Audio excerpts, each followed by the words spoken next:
So what brings you by? Oh, I told you, it's a completely extemporaneous thing. How's Sheila? Have you spoken with her? She called the other night. Her mother's doing much better. I guess you miss her. Well, her mother and I were never really that close.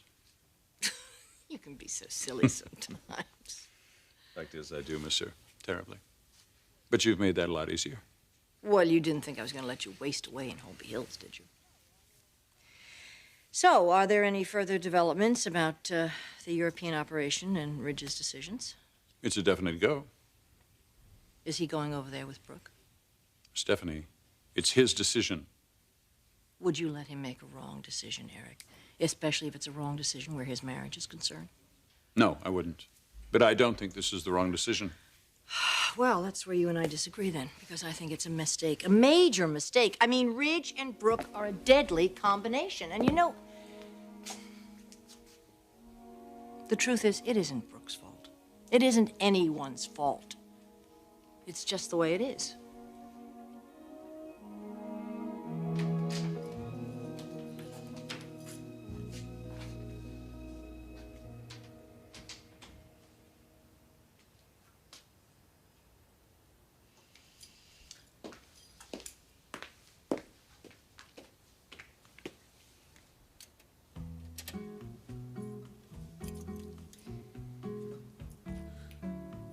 And the children? Oh, they're spending the night at a friend's house. You planned this. No.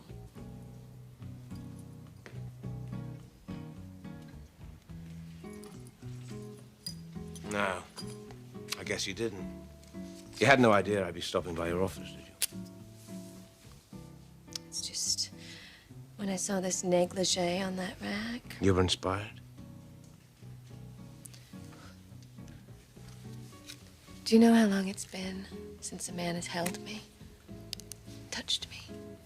I thought that was your choice. Yes. But tonight I'm choosing differently. Are you indeed? I've waited a long time for Ridge. I have needs, just like any other woman has needs. And tonight, you need a man. I need somebody that I trust, somebody I care for. Someone to take Ridge's place.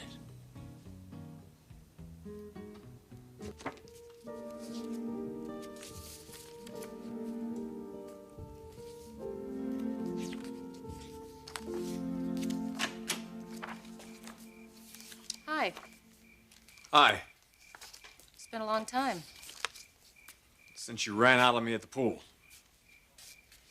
So how was your night with your father? Why do you ask? You worried about me, Ridge? You leave in the car, angry, practically hysterical, wearing nothing but a bikini? Yes, I was worried. I was well taken care of. So how was your day at the office? You were at the office, weren't you? What's that supposed to mean? Just asking. Actually, I did make a stop before I came in today. Finally met your old patient, Dr. Warwick. Why did you go over there, Ridge? To give him a message.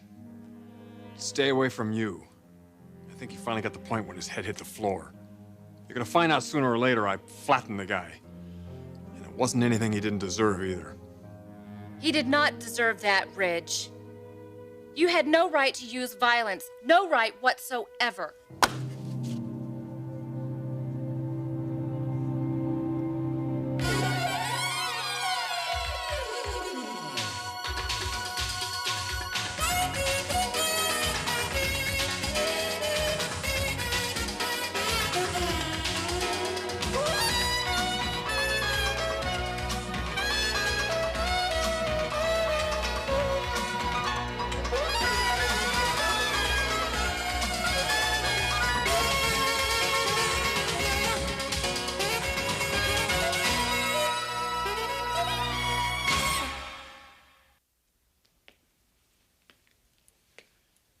James Warwick is messing with my wife.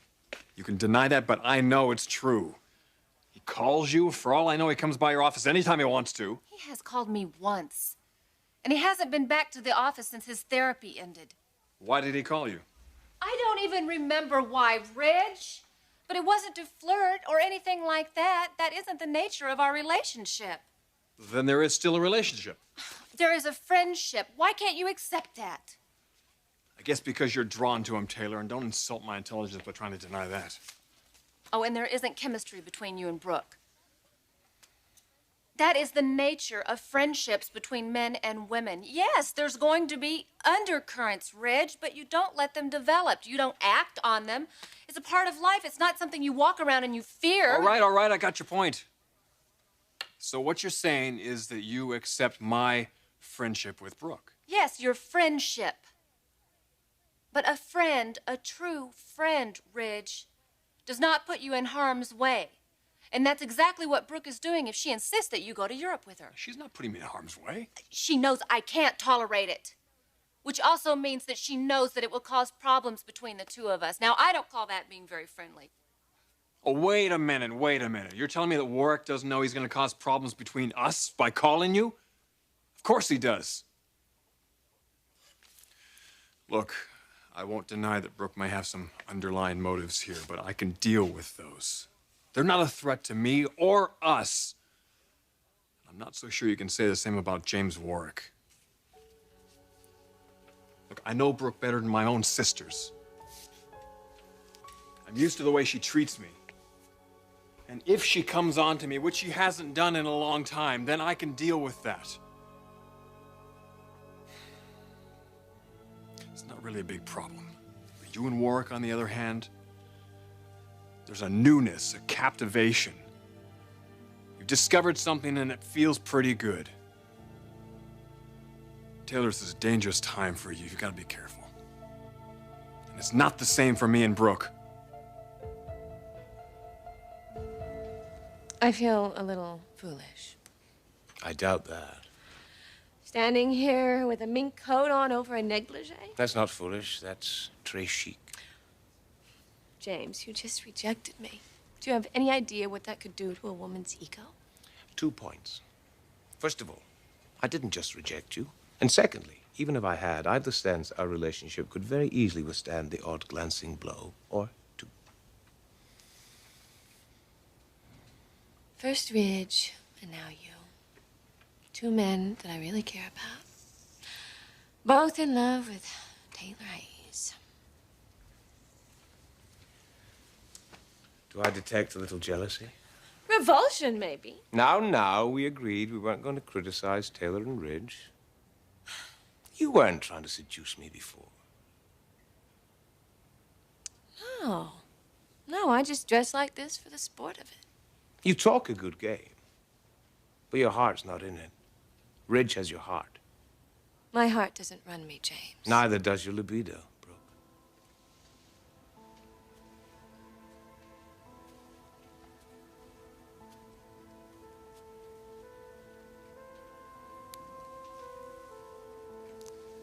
You and I do share something special. There you go again. But maybe I'm just trying to see if I still have it. Oh, trust me. You have it. Do I? Are you teasing me?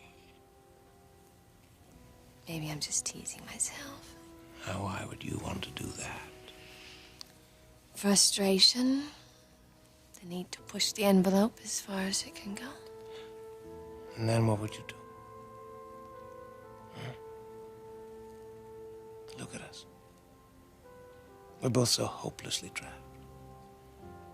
Rich has your heart. Taylor has mine. We couldn't make love to each other, even if we wanted to. But if you want to, if you really want to, well, I could rise to the occasion and give it my best shot.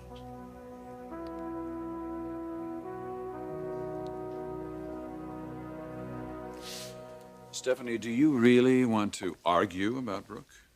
No, I don't. No, I don't want to have an argument. Good. Neither do I. Well, what would you like to do? Here you are, Mrs. Forrester. Maria, perfect timing. I I made your favorite cookie, Mr. Forrester. Remember you used to eat a lot of them? Yes. The good old days. Yes, the good old days.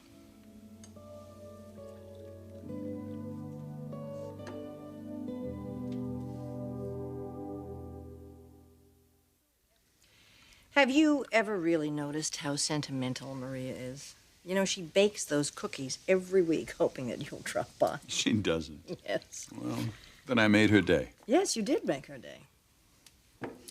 Fact is, I miss her. I miss a lot of things about this home, about this life. Well, it was a good life for us. It still is, isn't it, for you? Yes, but it isn't the same, of course. Well, nothing ever is.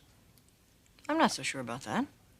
Well, do you think that you and I would still be the same if we'd stayed married?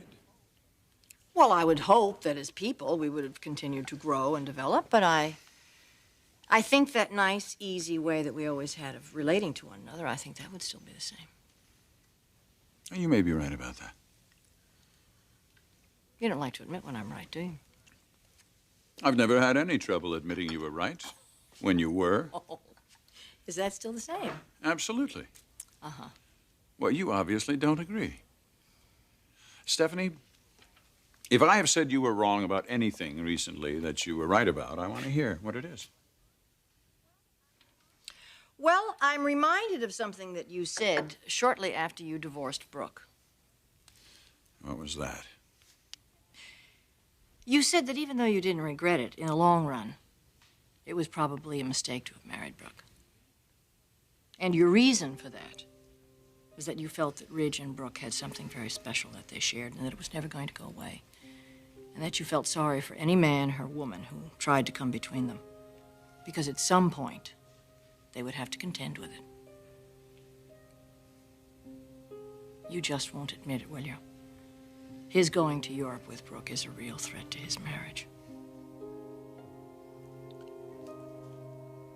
I don't want to argue like this. It seems like that's all we do these days. We've got to come to grips with it, Doc. We've got to. Well, there's no question about that, but how? There is a solution. We just haven't found it yet. Ridge, the solution is right in front of us. It's our marriage. That's what this whole thing is about. It's not about James. It's not about Brooke. It's not about the fashion business. It's about us, our life together, and what we want to make of it. I want a child. I want a family. What do you want, Ridge? What are you in this for?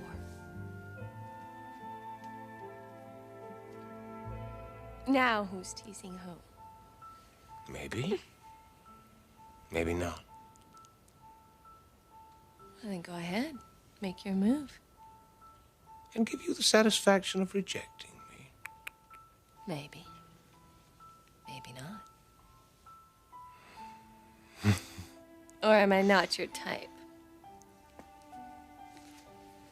My type? Yeah. Tell me about your past relationships. Besides Taylor. Well, Oh, come on. I'm sure you have a lot of lovely ladies in your past. I was a respected teacher, Brooke. Teaching zillions of beautiful co-eds.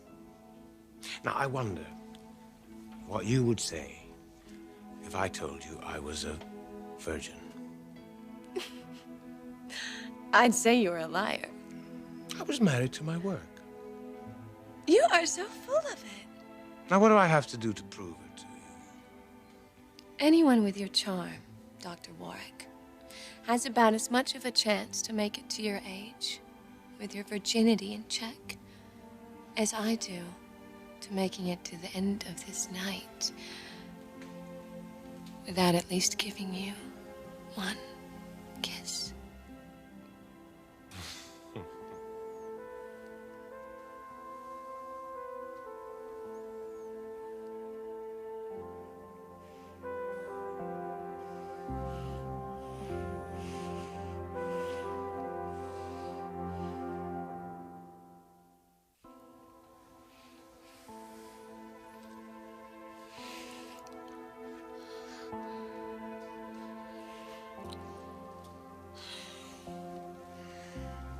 see.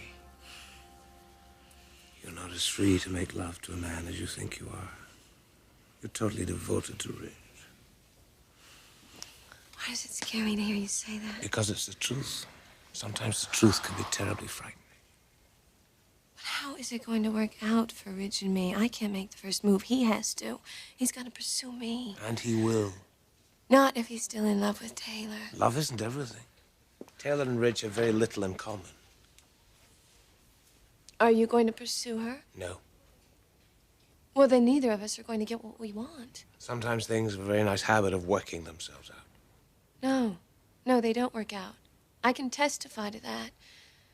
You have no idea how long I've waited for that man. How long I've wanted him. Then why don't you get more aggressive? I can't. As much as I wish I could do that and I had it in me, you know, it's just not there.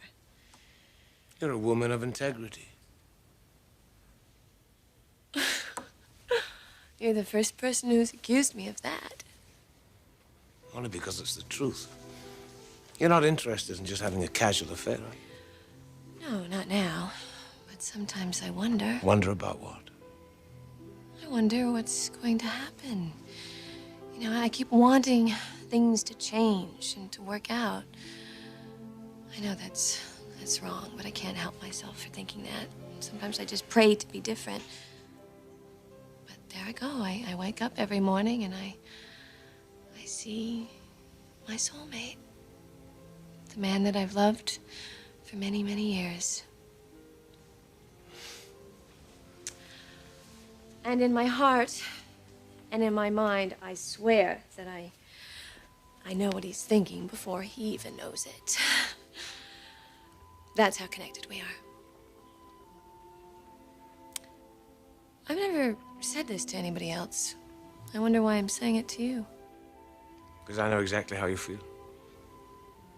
I feel the same way about Taylor.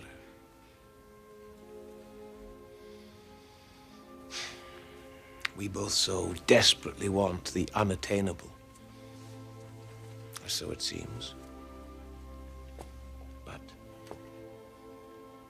perhaps it's more attainable than we both think.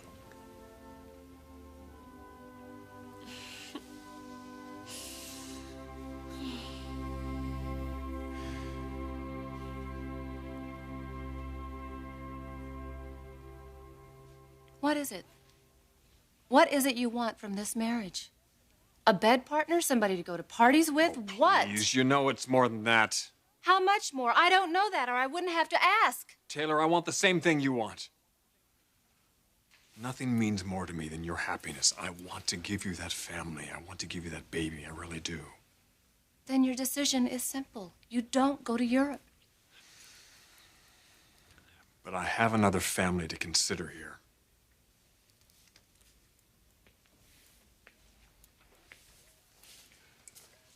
Look, Dad has been through so much pain the last while. Without going into details here, I have an opportunity now to give him back the one thing he treasures probably more than anything. His life's blood, his company. And all it would take is a short trip, 6 weeks, maybe 2 months, and Forrester will be his again. How can you deny me that? How can you deny him? I can deny anyone anything when my marriage is at stake, and by God, it is. Now I'm asking you, Ridge, to choose. You and me, or you and Brooke, because that's what it comes Don't be down to. ridiculous. I am not being ridiculous. If you go to Europe with that woman, then your first priority is not your marriage, and I want it to be. It has to be, Ridge. And it is. It is not. It's your father. It's Brooke. It's the business. They're more important than your marriage. It's not true. Then call Brooke and tell her you're not going to Europe. Oh, Taylor, please. No, I mean it. Call her. I wouldn't ask you to do it if it wasn't important to me, and it is. It is the most important thing I have ever asked you to do. Don't you see? Brooke would not be willing to give Forrester back After all of this time and all of this work without exacting a price, a very steep price, Ridge. And I know what that price is. It's you. And she's going to make her final stand in Europe, and I am not going to allow her to do it. The trip is off. Call her up. Call her up now.